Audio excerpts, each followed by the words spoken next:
2022년 성탄절을 맞이했습니다. 매년 우리는 성탄절을 맞이하면서 성탄의 참된 정신은 무엇인가 다시 한번 확인하고 성탄의 참된 은혜와 정신 속에서 살아갈 수 있기를 소망했습니다. 이번에 우리가 생각할 말씀은 마태복음 20장 28절의 말씀입니다. 섬김의 왕으로 이 땅에 오신 그리스도라는 제목으로 함께 은혜를 나누겠습니다. 우리가 찬양할 때도 그랬지만 우리는 예수 그리스도께서 이 땅에 왕으로 오셨다는 이 사실을 늘 감사하고 또 노래하고 있습니다. 그런데 예수님께서 왕으로 이 땅에 오셨다 하고 이야기할 때 사람들의 인식은 어떠하냐 하는 것이지요. 이것이 예수님의 말씀과 진정으로 일치하느냐 하는 것입니다. 성경을 보게 되면 사람들이 예수님을 왕으로는 불렀지만 그러나 그들의 인식은 예수 그리스도와 진정으로 일치하지는 않았었다 하는 사실을 알 수가 있습니다. 가장 먼저 예수님을 왕으로 불렀던 분들은 동방박사들입니다. 동방박사 세 사람, 사실은 세 사람인지는 알 길이 없습니다. 성경에는 그냥 동방박사들이 이렇게 되어 있어요. 그럼 세 사람은 어디서 나왔느냐? 찬송가에서 나온 거예요.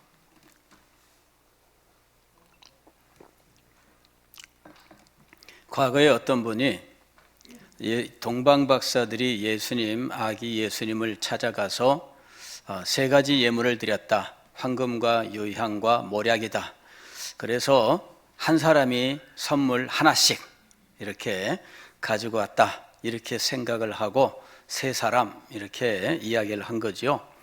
그러나 두 사람이 세 가지 선물을 가지고 가지는 못할까요?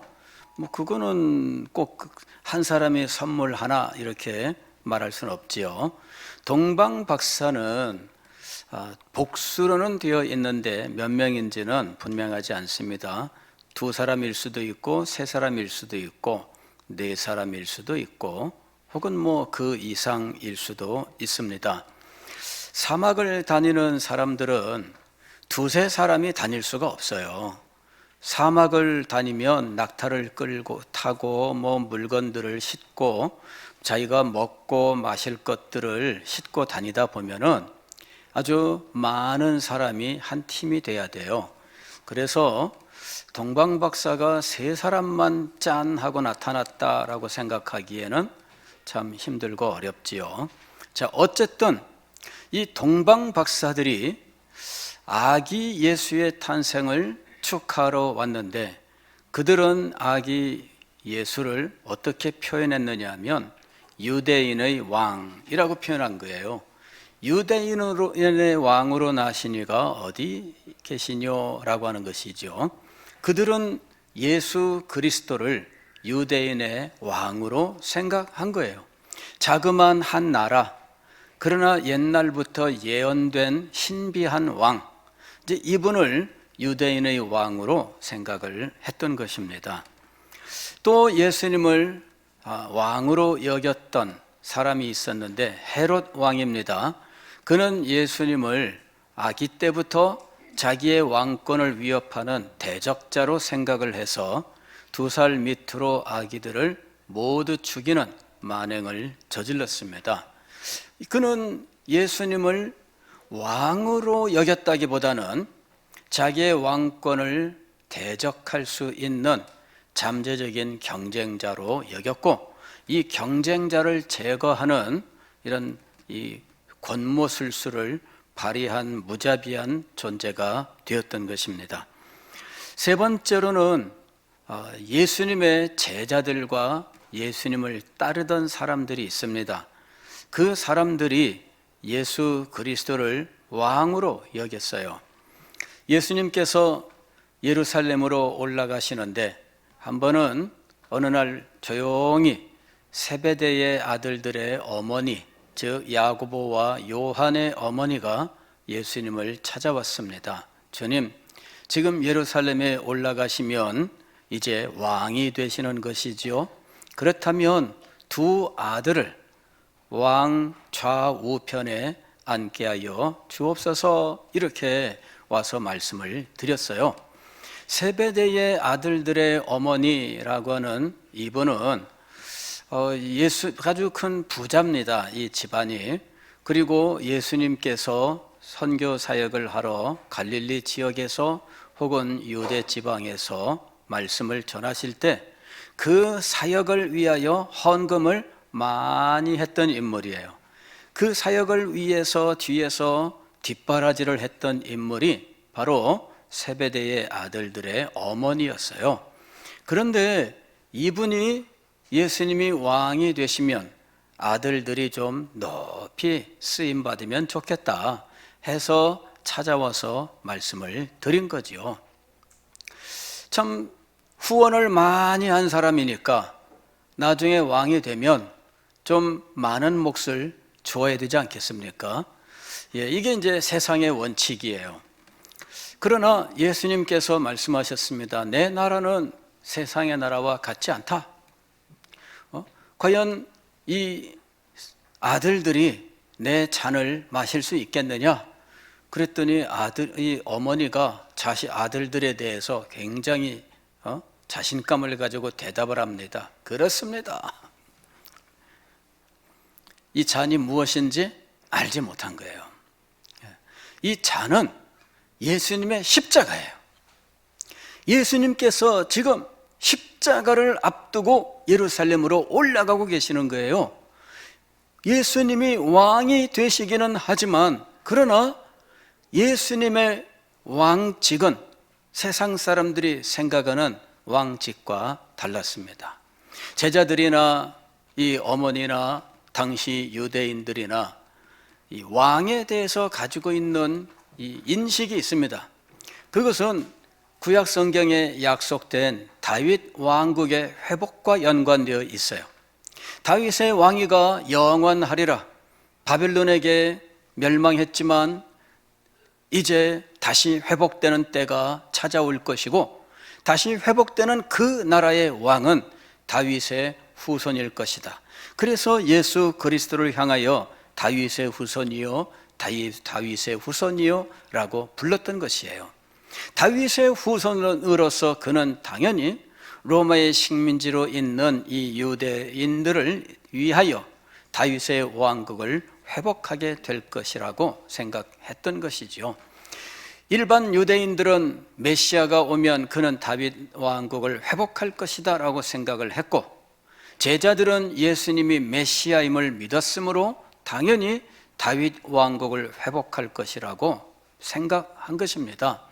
그래서 예루살렘에 올라가면 우리는 이제 다 같이 한자리 할 것이다 라고 하는 생각을 가지게 된 거예요.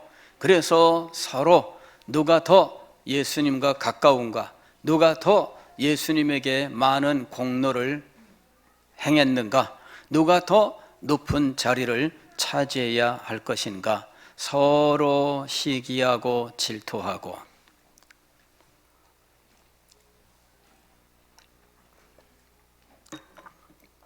예수님께서 제자들에게 말씀하셨어요. 내 나라는 세상 나라와 같지 않다.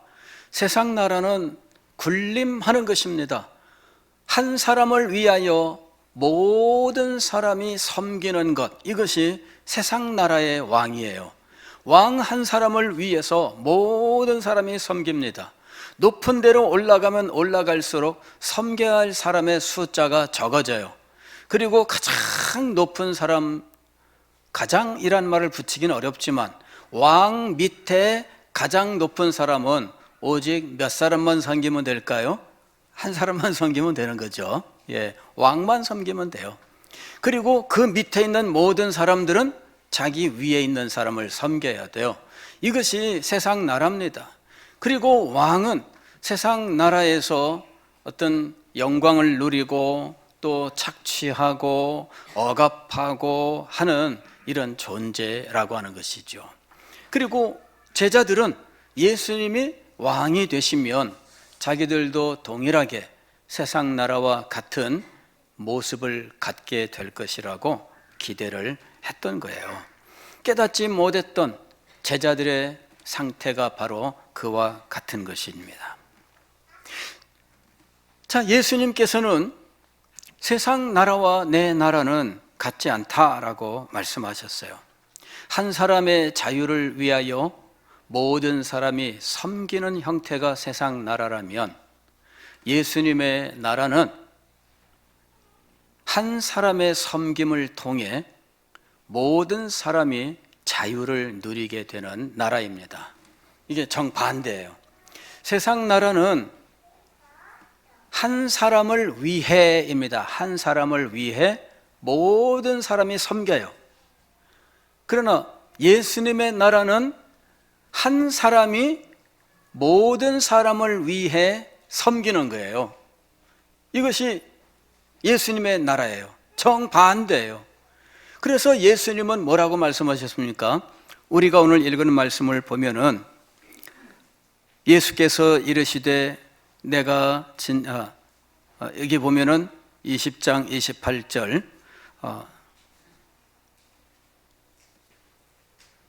제가 19장 28절을 읽고 있었습니다.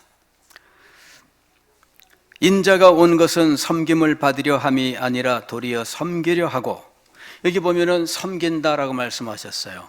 그런데 예수님의 섬김의 방식은 무엇이냐면은 그 다음에 설명합니다. 자기 목숨을 많은 사람의 대속물로 주려 함이니라. 이게 예수님의 섬김의 방법이에요.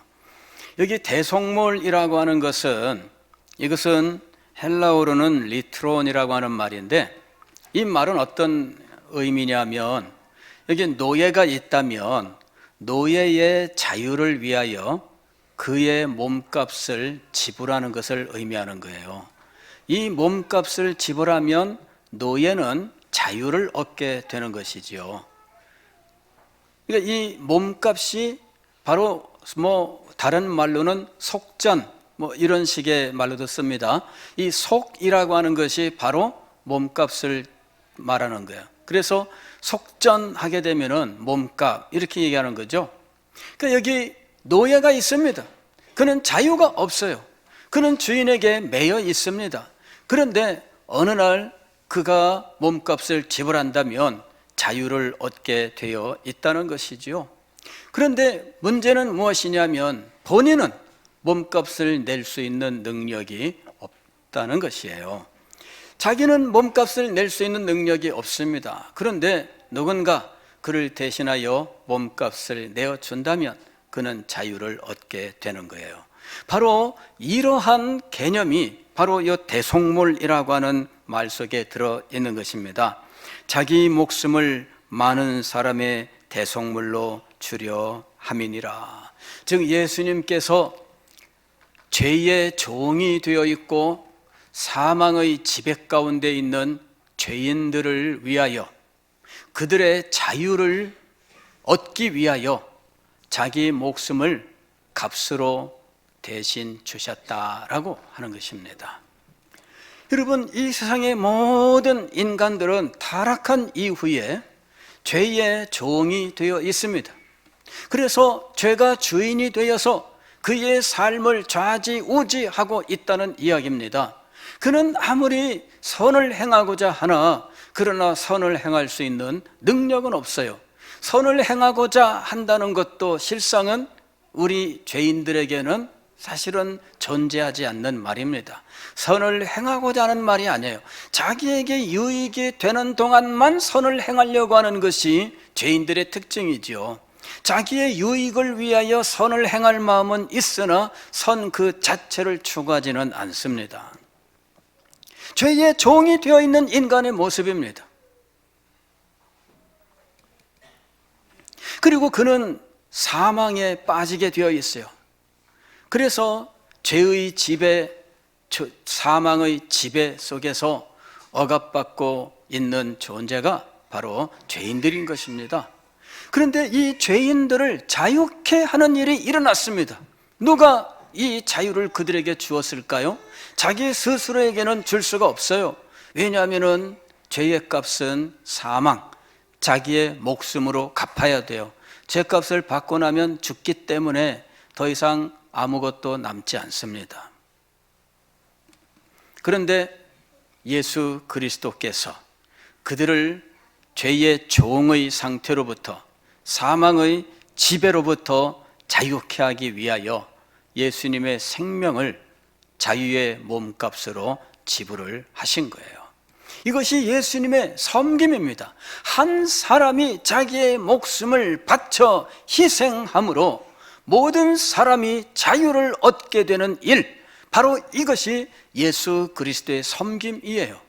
한 사람을 위하여 모든 사람이 섬기는 것이 세상 나라였다면 예수 그리스도의 나라는 한 사람이 모든 사람을 위하여 섬기는 것인데, 그의 섬김은 자기 목숨을 그들이 매여 있던 죄의 종과 사망의 지배 가운데로부터 자유를 얻도록 죄값을 지불하였던 것이죠.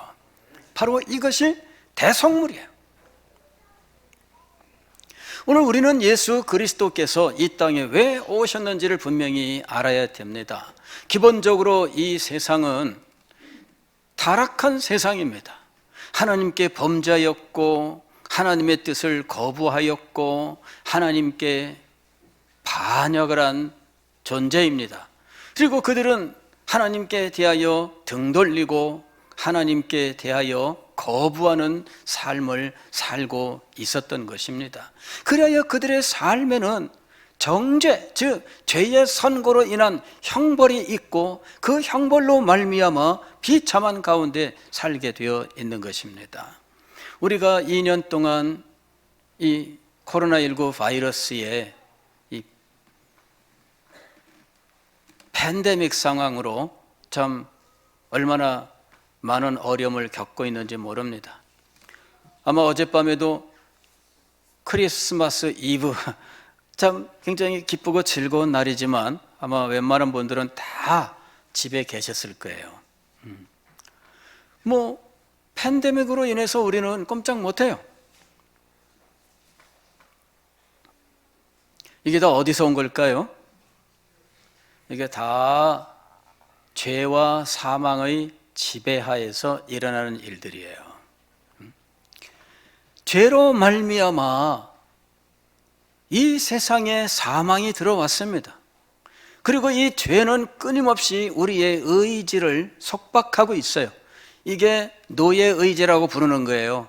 죄의 상태에, 죄에 매여 있는 우리의 의지. 그래서 이 의지는 선을 행하지 못합니다. 능력이 없습니다. 이게 죄의 지배, 속박 가운데 있는 거예요.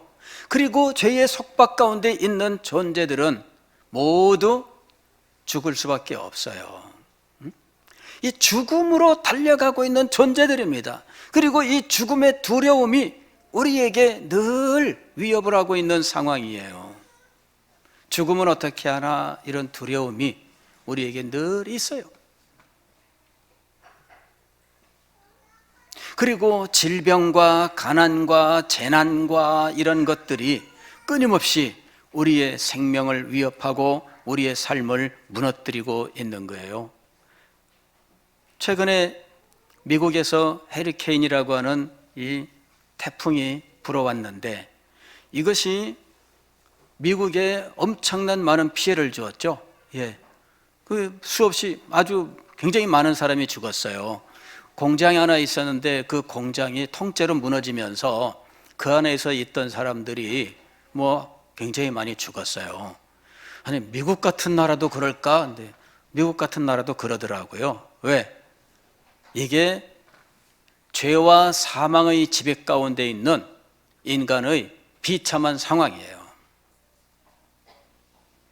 그런데 예수 그리스도께서 이 죄의 지배 가운데, 사망의 억압 가운데 있는 인간들을 위해서 자기의 목숨을 대속물로, 즉 죄값으로 지불하셨던 거예요. 한 사람의 희생을 통해 많은 사람이 생명을 얻게 되는 놀라운 일이 일어나게 된 것입니다. 할렐루야. 우리는 바로 이 그리스도의 희생을 통해서 새 생명을 얻은 사람들입니다. 우리는 그리스도의 십자가의 죽으심을 통해서 하나님 나라의 백성이 된 존재들입니다. 그리고 이제는 우리는 더 이상 죄를 섬기지 아니하고 사망의 두려움에 쫓기지 아니하고 오직 하나님을 우리의 주님으로 모시고 그리스도를 우리의 왕으로 섬기는 영광스러운 존재가 된 것입니다. 사랑하는 성도 여러분, 예수님께서 오셔서 이 놀라운 일이 우리에게 일어난 겁니다. 그리고 이 놀라운 일은 모든 세계 만민에게 전파해서 모두 알게 해야 됩니다. 그리고 그들도 우리처럼 예수 그리스도의 대속의 은혜를 힘입어 죄와 사망의 지배로부터 자유를 얻고 하나님 나라의 백성들이 되어 생명의 복을 함께 누리는 자리에 나아가야 할 것입니다. 그리스도께서 섬김의 왕으로 이 땅에 오셨던 것처럼 오늘 우리도 역시 왕을 닮아 섬김의 백성들이 되어야 하겠다 하는 것입니다. 예수님께서는 제자들에게 너희는 서로 섬기는 자가 되어야 하리라. 섬기는 자가 되어야 하리라. 그래서 이 교훈을 주신 이후에 예수님께서는 다락방에서 만찬을 여시고 수건을 두르신 다음에 제자들의 발을 씻겨주신 거예요. 이유는 무엇일까요? 섬김의 나라를 가르치기 위해서입니다. 너희도 나처럼 섬겨야 한다. 그리스도께서 오신 이날 오늘 우리는 그리스도처럼 우리도 섬기는 자가 되어야 한다는 사실을 깨닫고 섬김의 백성들이 될 수 있기를 주의 이름으로 축원합니다.